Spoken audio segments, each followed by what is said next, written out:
Let me give you a taste of the high life you'll never have. This wine costs more than your weekly paycheck. Let me give you a taste of the high life you'll never have. This wine costs more than your weekly paycheck. Jessica raised a glass of expensive red wine above her husband's head in front of 300 people at the most important event of her career. Maybe this will wash some of the failure off you, you pathetic, greasy mechanic. Now get out of my sight before you ruin everything I've worked for. She poured the entire glass over Michael's head. The dark red liquid soaked through his hair, dripped down his face, stained his simple suit. The ballroom went silent. Her coworkers gasped. Some laughed. Her boyfriend standing next to her smirked. Michael stood there dripping, calm, emotionless. He looked at his wife once, turned, and walked out without saying a word. Jessica felt victorious, powerful. She had no idea that in exactly 4 minutes, her entire world was about to explode. The man she just humiliated wasn't who she thought he was. And what happened next would destroy everything she'd ever worked for. Before we dive into this insane story, let me ask you something. What would you do if someone you loved humiliated you publicly in the worst way possible? Drop your thoughts in the comments below. If you love stories of justice and karma, hit that subscribe button and the bell icon so you never miss these incredible tales. Michael and Jessica had been married for 8 years. They met at a charity car show where he was displaying a restored vintage Porsche. She was there with friends, taking Instagram photos. He was quiet, thoughtful, passionate about cars. She was ambitious, driven, hungry for success. They talked for hours that day. He made her laugh. She made him feel seen. They dated for a year before getting married in a small ceremony. From the beginning, Jessica was focused on her career. She worked in marketing at a mid-sized firm called Aura Marketing. She climbed fast. Director position by year 3. Lead major campaigns. Won awards. Made good money.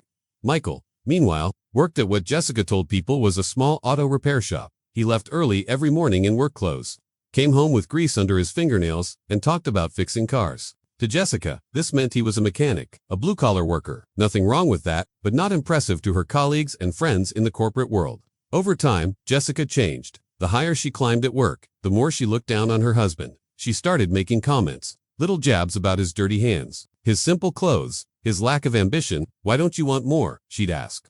Why are you satisfied fixing other people's cars? Michael would just smile and say he was happy. But Jessica wasn't happy.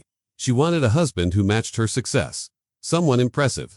Someone she could show off at company events. Michael didn't fit that image, so she stopped bringing him to work functions. Stopped mentioning him. Started telling people she was basically single. And then she met Derek, a senior account manager at her company. Smooth, confident, drove a Mercedes, wore expensive suits, made $140,000 a year, and never shut up about it. Derek made Jessica feel important, valued, successful. 6 months ago, the affair started. Hotel rooms, on lunch breaks. Weekend trips. When Michael thought she was at conferences, she felt no guilt. In her mind, she deserved better than a mechanic. What she didn't know was about to change everything. Here's what Jessica never knew about her husband because she never asked the right questions. Michael didn't work at a repair shop. He owned it. Elite Motor Restorations was a high-end garage that restored million-dollar classic cars for wealthy collectors. It was his hobby business, something he did because he genuinely loved cars. But that wasn't where his real money came from. 12 years ago, Michael co-founded a private equity firm called Midas Capital with his college roommate, Thomas. They started small, made smart investments, and grew aggressively. Today, Midas Capital was worth $30 billion. They owned pieces of tech companies, real estate portfolios, manufacturing firms, and dozens of other businesses. Michael owned 60% of the firm. His personal net worth was $18 billion. But here's the key detail. Michael was the silent partner. Thomas was the public face. Thomas did the interviews, attended the conferences, got his photo in business magazines. Michael's name never appeared anywhere. He valued privacy, anonymity, a quiet life. That's why he lived modestly, drove a regular car, and worked on cars in his garage. He didn't need to prove anything to anyone. Except his wife never knew any of this because she stopped caring about who he really was. If you're hooked on this story, make sure you hit that subscribe button because what happens next is absolutely devastating. 3 months ago, Aura Marketing, Jessica's company, started struggling. Revenue dropped. Clients left. The CEO was desperate for a solution. Then Midas Capital reached out through intermediaries with an offer. They wanted to acquire Aura Marketing for $1 billion. The CEO was thrilled. The board approved, moving forward. Jessica, as the marketing director, was assigned to lead the internal communications and help close the deal. Her bonus, if it went through, $20 million.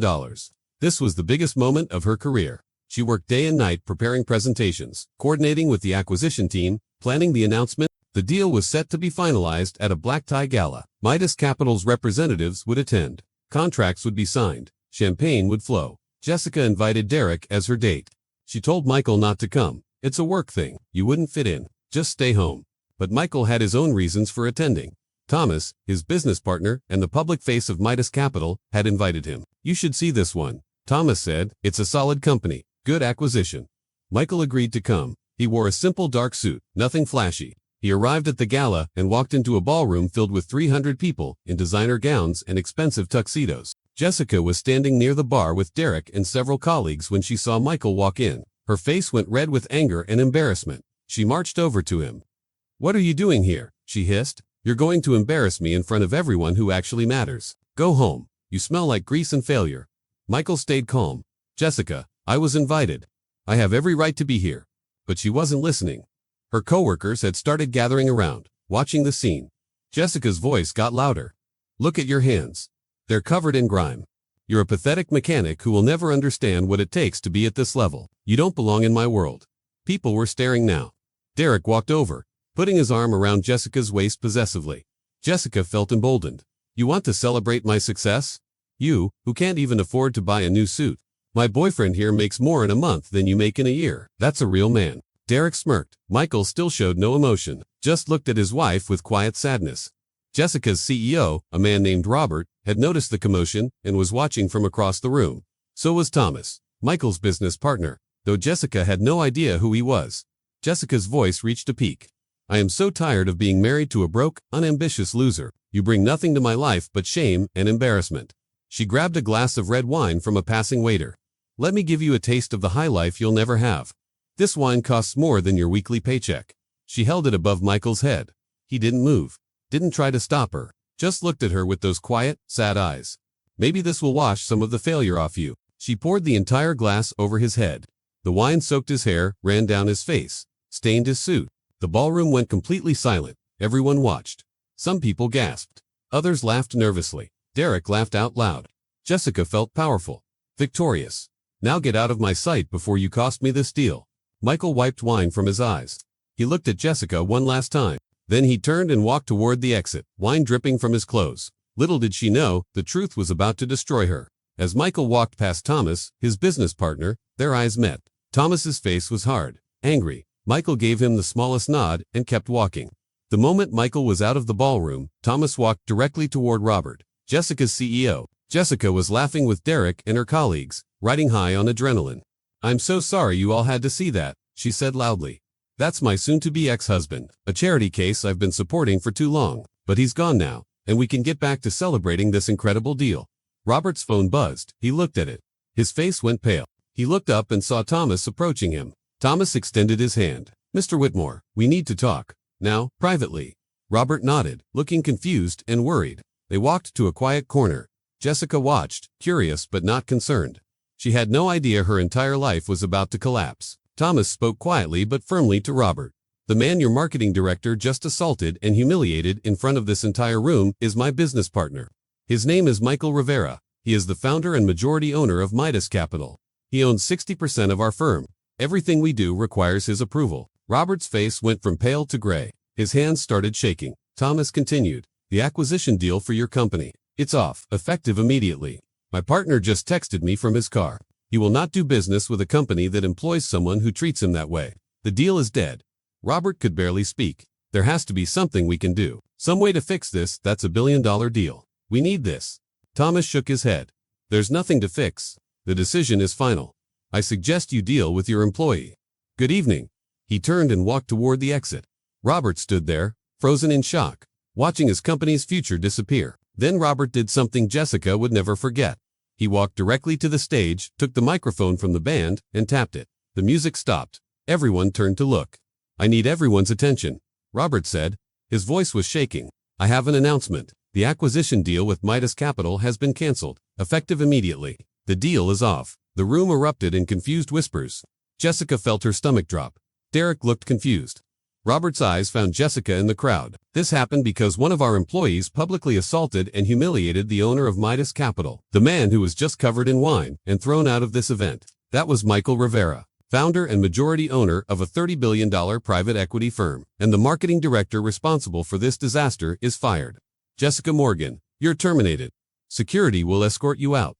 The entire ballroom turned to stare at Jessica. Her face went white, her legs felt weak. Derek stepped away from her immediately. People started whispering, pointing. Jessica's mind couldn't process what was happening. Michael, her mechanic husband, owner of Midas Capital. It was impossible, but Robert's face told her it was true. You won't believe what happened next. Jessica tried to speak. Robert, please, I didn't know. There's been a mistake. I can fix this. But Robert was already walking away. Security guards appeared at her side. Ma'am, you need to leave. Now? Jessica looked at Derek for support, but he was backing away, shaking his head. I can't be associated with this, Derek muttered. You just cost the company $1 billion. We're done. He disappeared into the crowd. The security guards took Jessica by the arms and walked her toward the exit. 300 people watched in silence as she was removed from her own company's gala.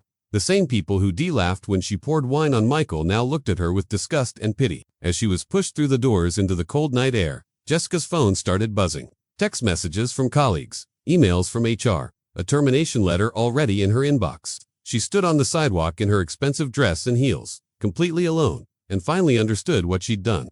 The next morning, Jessica woke up hoping it was a nightmare. It wasn't. The story had already spread.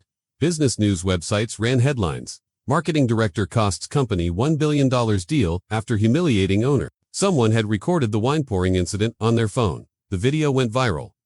Millions of views, thousands of comments calling her cruel, stupid, arrogant. Jessica's phone was flooded with messages. Friends distancing themselves. Family asking what happened.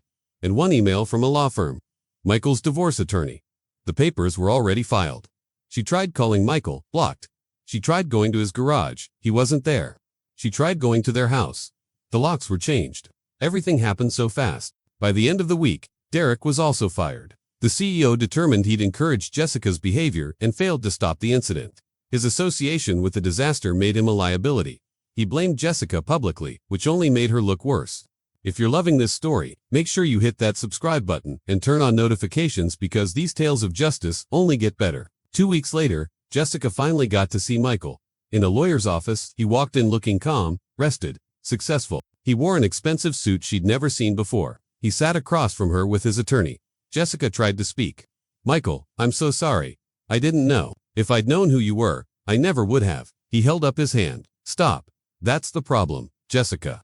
You would have treated me differently if you knew I was rich. You just admitted it. For 8 years, you thought I was a poor mechanic, and you treated me with contempt. You cheated on me. You mocked me. You were ashamed of me. And when I showed up at your event, you poured wine on my head and called me a failure in front of hundreds of people. His voice was calm but cold. You didn't love me. You loved the idea of what I could do for your image. And when I didn't fit that image, you threw me away. Jessica was crying now. Please, I made a mistake. I'll change. We can start over. I know who you are now. Michael shook his head. You know what I have now. You still don't know who I am. We're done. His attorney slid papers across the table. Sign these, you'll receive a settlement. Jessica looked at the number. $1. You're giving me $1. Michael stood up. You wanted to be free of the broke, unambitious loser. Congratulations. You're free. He walked out. That was the last time they ever spoke. The aftermath was brutal and complete. Jessica lost everything. Her job was gone. Her reputation was destroyed. No company in the industry would hire her. She'd become infamous as the woman who cost her company $1 billion. Derek wanted nothing to do with her. Her friends disappeared. She had to move out of the nice apartment she could no longer afford and into a small studio across town. She got a job doing freelance marketing for small businesses at a fraction of her old salary. Meanwhile, Michael's life flourished. Once his identity as the owner of Midas Capital became public, he received even more respect in the business world. Articles praised his humility and privacy. He eventually started dating a woman who worked in his garage, someone who'd known him for years and loved him for who he was, not what he had. They got married 2 years later in a private ceremony. Michael continued living modestly despite his billions. But now he didn't hide his success, he just didn't flaunt it. Jessica saw updates about his life occasionally on business news sites.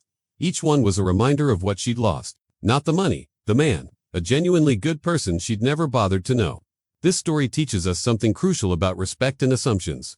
Jessica spent 8 years married to a man she never really knew because she never asked the right questions. She judged him based on appearances, on what he did with his hands, on how he dressed. She measured his worth by her colleagues' standards instead of looking at his character. She assumed that because he didn't brag about success, he didn't have any, and when she had the chance to treat him with basic human dignity at that gala, she chose cruelty. She chose to humiliate him because she thought he was beneath her. She thought there would be no consequences because he was powerless. But power isn't always loud. Success isn't always visible. And the quietest person in the room is sometimes the one who owns it. Jessica learned this lesson in the most expensive way possible. She didn't just lose $1 billion deal. She lost a good man who loved her, supported her, and never asked her to be anything but herself. And when the truth finally came out, it was too late. What would you do if you were in Michael's position? Would you forgive or walk away forever? Drop your thoughts in the comments below. If you loved this story of justice and karma, hit that subscribe button and ring the bell so you never miss another incredible tale of truth winning. Give this video a thumbs up if you believe respect matters more than status. Share it with someone who needs to hear this message. And let me know in the comments what story you want next. Remember, never judge someone by what you think they are. The mechanic might own the company. The quiet person might be the most powerful, and the person you humiliate today might be the person who decides your future tomorrow. Treat everyone with respect, because you never know who you're really talking to. Thanks for watching, and remember, character is forever, but reputation can disappear in seconds.